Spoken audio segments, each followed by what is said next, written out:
का पप्पू बहुत जोर मारने लगा था और कैसे मौका मिलते ही देखते ही देखते अपने घर की सारी औरतों को प्रेग्नेंट कर देता है, वो देखेंगे हम इस मूवी में। और इस मूवी का नाम है what every French woman want. Movie के स्टार्टिंग में हम 16 साल के रोजर नाम के लड़के को देखते हैं जो कि अपने स्कूल की छुट्टियों की वजह से अपने घर जा रहा होता है और उसके घर की एक मेड मिस लपिते उसको लेने के लिए आई होती है। घोड़ा गाड़ी की अनबैलेंस ग्रेविटी की वजह से मिस लपिते के दोनों चांद ऑर्बिट के बाहर निकलने लगते हैं, जिसे रोजर देखने लगता है और मिस लपिते भी उसे कुछ नहीं कहती। घर पहुंचते ही रोजर की माँ उसे कहती है कि तुम्हारे पैंट पर यह मेयोनीज कहाँ से लगी। यहाँ पर हमें पता चलता है कि जब रोजर मिस लपिते के दोनों चांद ताड़ रहा था तब उसके टेलीस्कोप ने पानी छोड़ दिया था। तभी उसकी मौसी मार्गरेटा कहती है कि ये सब इस उम्र में आम बात है और वो ये कहकर उसकी पैंट साफ करने लगती है। रोजर की एक छोटी बहन भी है जिसका नाम बर्था है। बर्था रोजर को लेकर जब जंगल में जाती है तब वहाँ मिस लपिते भी आ जाती है। मिस लपिते रोजर के सामने ही साइड में जाकर हल्की होने लगती है, जिसे देखकर रोजर की आंखें फटी की फटी रह जाती है। वहाँ घूमते हुए रोजर को किसी के गाने की आवाज आती है तो वो वहाँ पर जाता है तो देखता है कि उसी के घर की एक मेड उर्सिला किसी के साथ जंगल में मंगल कर रही होती है। ये सब देखकर वो वहाँ से तुरंत ही भागने लगता है क्योंकि उसे लगता है कि मैं कोई अलग दुनिया में आ गया हूँ। फिर नेक्स्ट सीन में हम रोजर के पूरे परिवार को एक साथ खाना खाते हुए देखते हैं, जहाँ पर हमें दिखाया जाता है कि रोजर की मॉम बहुत ही स्ट्रिक्ट है। फिर रात को जब रोजर अपने कमरे में सोने के लिए जाता है तभी उसे कुछ बर्तन खड़खड़ाने की आवाज आती है। वो बाहर जाकर देखता है तो उसे एक नौकरानी हाथ में प्लेट पकड़कर खड़ी हुई होती है और उसकी कोई पीछे से दबादब बजा रहा होता है। ये देखकर रोजर की फटके चार हो जाती है और फिर वो सोने के लिए चला जाता है, लेकिन उसके बेड में उसकी बहन बर्था छुपी हुई थी। बर्था रोजर को बताती है कि मुझे मिस लपिते ने बताया कि हमारी मौसी मार्गरेटा अभी तक वर्जिन है। इस पर रोजर उससे पूछता है कि वो अभी तक वर्जिन क्यों है, तो बर्था बताती है कि उनको आदमियों से डर लगता है और इसीलिए उन्होंने अभी तक शादी नहीं की। तभी वहाँ पर नैनी केट आ जाती है। नैनी केट का काम बर्था का ख्याल रखना होता है। बर्था उसे देखकर 9-2-11 हो जाती है और बर्था के जाने के बाद नैनी केट रोजर की चद्दर हटाती है। तभी रोजर डर जाता है क्योंकि रोजर का पप्पू खड़ा हो चुका था। रोजर का खड़ा देखकर केट भी थोड़ा बहुत मजा ले लेती है। नेक्स्ट डे बर्था रोजर को लेकर एक नदी किनारे पर जाती है, जहाँ पर उसके घर की सारी मेड नहाने के लिए आई होती है और वो आपस में अपने सीक्रेट शेयर कर रही होती है और बर्था और रोजर उनके सीक्रेट सुन रहे होते हैं। तभी वहाँ पर 3 नमूने आ जाते हैं और ये 3 नमूने भी रोजर के घर में ही काम कर रहे होते हैं। ये तीनों अपना पप्पू निकाल कर सुसु करने लगते हैं और अपना पप्पू उन नौकरानियों को दिखाने लगते हैं। तभी उर्सिला कहती है कि तुम शेर हो तो हम भी शवा शेर है और वो अपना पिछवाड़ा उनको दिखाने लगती है। रोजर और बर्था भी उसके पिछवाड़े के दर्शन पेड़ के पीछे से कर रहे होते हैं। फिर नेक्स्ट डे रोजर की बड़ी बहन उसके पापा के साथ अपने घर आती है और सब लोग उसका वेलकम करते हैं और एलिस सबको मिलते हुए गले लगा रही होती है, लेकिन जब रोजर की बारी आती है तो उसे फोरहेड केस देकर चली जाती है। तो रोजर सोचता है मुझ में कांटे लगे थे क्या। बर्था रोजर को लेकर एक चर्च में जाती है जहाँ दोनों कन्फेशन बॉक्स के ऊपर छुप जाते हैं और उनकी मौसी मार्गरेटा भी वहाँ पर आई होती है, जो पादरी से कन्फेस कर रही होती है कि जब से रोजर यहाँ पर आया है तब से हम दोनों रोज रात को मेरे सपने में कबड्डी खेलते हुए मुझे दिखाई देते हैं। ये सुन के रोजर बहुत खुश हो जाता है और बहुत ज्यादा एक्साइटेड भी हो जाता है, लेकिन वो वहाँ से नीचे गिर जाता है और रोजर को देखकर पादरी गुस्सा हो जाता है। पादरी रोजर की माँ को सब कुछ बता देता है। रोजर की माँ पादरी से पूछती है कि आप ही बताओ इस पर हमें क्या करना चाहिए। तो फिर पादरी उसको सजा देने की बात करता है और उसके पिछवाड़े पर कांटे वाली झाड़ियों से मार मार कर इसका पिछवाड़ा बिल्कुल लाल कर दो और इस काम को मार्गरेटा करेगी तो बहुत ज्यादा मजा आएगा। फिर रोजर की माँ कहती है कि मार्गरेटा अब तुम शुरू हो जाओ और इसके पिछवाड़े को लाल करके सूझा दो। पहले तो मार्गरेटा बिल्कुल नहीं मानती, लेकिन रोजर की माँ के फोर्स करने के बाद मान जाती है और फिर वो रोजर के पिछवाड़े को बिल्कुल बंदर के पिछवाड़े की तरह लाल करने में लग जाती है। फिर जब रात को रोजर सोने के लिए जाता है तभी उसको कुछ बर्तन खड़खड़ाने की आवाज आने लगती है। वो वहाँ जाकर देखता है तो उसके घर की एक मेड हेलेना अपनी ठुकाई करवा रही होती है, लेकिन उसे सिर्फ हेलेना ही दिखती है, उसके पीछे का बंदा कोई नहीं दिखता। इस नजारे का मजा सिर्फ अकेला रोजर ही नहीं उठा रहा था, मिस्टर फ्रैंक भी इस नजारे का भरपूर आनंद ले रहे थे। लेकिन तभी वहाँ उसकी मेड उर्सिला आ जाती है और वो कहती है कि तुमने बहुत मार खाया है, आओ तुम्हारे पिछवाड़े पर मैं मलहम लगा देती हूँ। इस बात पर रोजर कहता है कि नहीं, मेरा पिछवाड़ा बिल्कुल ठीक है और फिर वो उर्सिला से पूछता है कि अभी हेलेना को कोई पीछे से दबादब बजा रहा था, क्या तुम्हें पता है कि वो कौन है। वो रोजर को कहती है कि ये सब हम मेड्स का टॉप सीक्रेट है। तभी रोजर सोचता है कि इस शो को मैंने अकेले नहीं देखा है, मिस्टर फ्रैंक ने भी इसको देखा है। तो फिर वो मिस्टर फ्रैंक के कमरे में जाता है जहाँ पर मिस्टर फ्रैंक दूरबीन से 2 नंगे प्लैनेट्स को आपस में टकराते हुए देख रहे होते हैं और अपने पप्पू पे हाथ फिरा रहे होते हैं। रोजर को देखते ही मिस्टर फ्रैंक वहाँ से 9-2-11 हो जाते हैं। फिर रोजर जब उसके टेलीस्कोप में देखता है तो उसे पता चलता है कि मिस्टर फ्रैंक 2 नंगे प्लैनेट्स को आपस में कबड्डी खेलते हुए देख रहे थे और अपने पप्पू को देखते हुए सहला रहे रहे थे। तभी वहाँ रॉजर को एक किताब मिलती है जिसमें कबड्डी खेलने की सारी क्रियाएं लिखी होती है, जिसे तो वो बड़ी शिद्दत के साथ वहाँ से पढ़ते हुए गुजरने लगता है। और जब वो अपने मोम के कमरे के पास से गुजरता है तभी उसे कबड्डी खेलने की आवाज सुनाई देती है। वो लॉक के होल से देख रहा होता है, तभी उसकी बहन का फियोंसे रोनाल्ड उसे देख लेता है और वो रॉजर को पीछे से धप्पा कर देता है। रॉजर उससे कहता है कि प्लीज ये बात किसी को मत बताना, मैं आपके लिए सब कुछ करूंगा जो भी आप बोलेंगे। तो इस बात का फायदा उठाकर रोनाल्ड रॉजर से अपनी गाड़ी साफ करवाता है। फिर रॉजर घोड़े के अस्तबल में बैठकर कबड्डी खेलने की किताब पढ़ रहा होता है जो उसने चुराई थी। फिर वो अपने पप्पू को मसाज भी देने लगता है, लेकिन तभी वहाँ पर उसके ही घर का एक नौकर आ जाता है और वो हेलन को एक जगह पर आधा अंदर और आधा बाहर फंसा देता है। और फिर वो बाहर जाकर उसका तबला बजाता है, लेकिन तबला बजाते हुए हेलेना रॉजर को मदद के लिए बुलाती है। जब रॉजर मदद के लिए जाता है और उसे छुड़ाने ही वाला होता है तभी वो कहती है रुको जरा, सब्र करो, पहले काम तो पूरा हो जाने दो। फिर रॉजर बाहर का कामकाज देखने के लिए जाता है, लेकिन तब तक वो नौकर अपना सारा कामकाज पूरा कर चुका था। नेक्स्ट सीन में रॉजर अपनी फैमिली के साथ बैठा होता है, जहाँ पर रोनाल्ड कहता है कि लो तुम मेरे जूते साफ कर दो, लेकिन रॉजर काम करने के लिए बिल्कुल मना कर देता है। तभी रोनाल्ड अपनी औकात दिखाता है और उसकी माँ को सारी सच्चाई बता देता है। तो उसकी माँ कहती है कि मेरी बेटिया तो बहुत अच्छी है, लेकिन पता नहीं कहाँ से ये इमरान हाशमी ने जन्म ले लिया। फिर रॉजर अपनी कबड्डी वाली किताब को अपनी बहन की किताब से बदल देता है और बाहर छुपकर वेट करने लगता है कि क्या वो अपनी किताब पढ़ती है। जब एलिस वो किताब पढ़ रही होती है तो वो ऐसा रिएक्ट करती है कि उसे धरती पर ही स्वर्ग मिल गया हो। फिर रॉजर किचन में जाता है जहाँ पर उर्सिला होती है। उर्सिला को वो घोड़ी बनाने लगता है, लेकिन तभी वहाँ पर एक मोटी सी मेड आ जाती है और रॉजर उसको देखकर छुप जाता है। रॉजर बाहर जाकर अपने आप से बातें करने लगता है कि मेरी किस्मत में ही एल लगे पड़े हुए हैं, लेकिन फिर वो दिमाग लगाता है और फिर वो मिस लपीते के पीछे जाता है।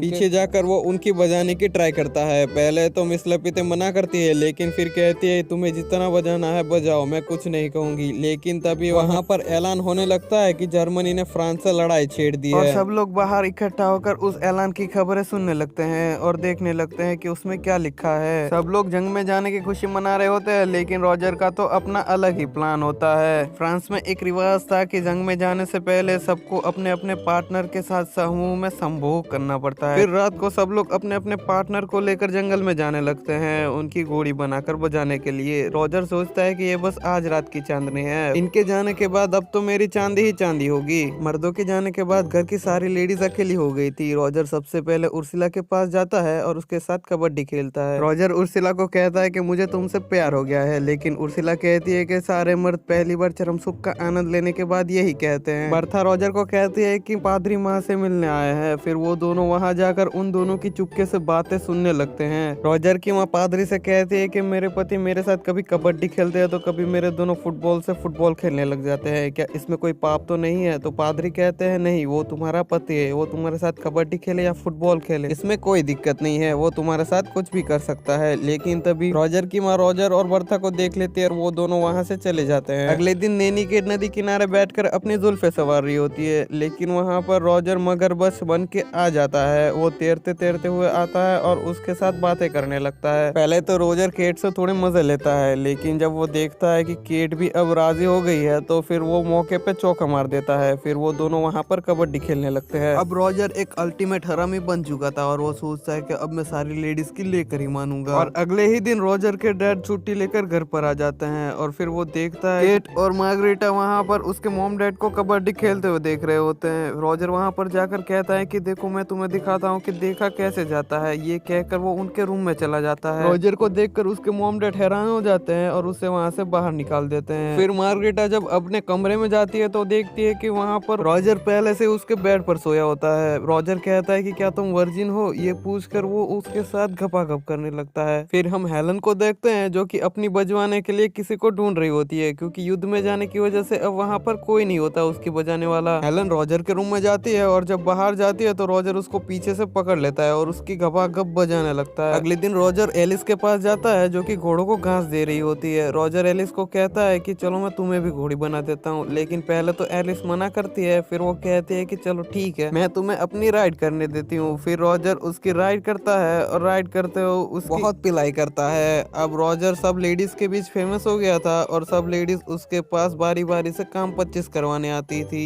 ये सिलसिला लगातार कुछ दिनों तक चलता रहा। फिर एक दिन रॉजर की बहन एलिस उससे कहती है कि मैं प्रेग्नेंट हूँ और तभी रोनाल्ड रोनाल्ड भी वहाँ पर आ जाता है क्योंकि अब युद्ध खत्म हो चुका था। फिर उर्सुला और मार्गरेटा भी कहती है कि हम दोनों भी प्रेग्नेंट है। ये सुनकर रॉजर की फटके चार हो जाती है क्योंकि अगर उसके मॉम डैड को ये पता चला तो वो उसको नंगा करके बहुत ज्यादा मारेंगे। रॉजर मार्गरेटा से कहता है कि तुम एक रेड कलर की नेल पॉलिश लेकर आओ मेरे लिए, और फिर वो नेल पॉलिश अपनी बहन एलिस के बेड पर लगा देता है और वो एलिस को कहता है कि तुम रोनाल्ड को इस बार कबड्डी खेलने के लिए मना लो जिससे उसको लगेगा कि तुम अभी भी वर्जिन हो। और फिर वो अपनी मौसी मार्गरेटा को मिस्टर फ्रैंक के साथ शादी करने के लिए कहता है क्योंकि मिस्टर फ्रैंक उसका बहुत ख्याल रखेंगे। फिर रॉजर उर्सुला के पास जाता है और उसे शादी के लिए प्रपोज करता है, लेकिन उर्सुला मना कर देती है। वो कहती है कि मैं किसी और को पसंद करती हूँ। फिर उन तीनों लड़कियों की शादी हो जाती है और रॉजर के कांड के बारे में किसी को कानो कान खबर नहीं होती। फिर वो रॉजर उसी रात हेलन के साथ भी कबड्डी खेलता है। फिर सुबह हेलन उसे बताती है कि मैं भी प्रेग्नेंट हूँ, तो उस पर रॉजर कहता है कि मैं तुम्हारे लिए भी एक अच्छा सा भोला भाला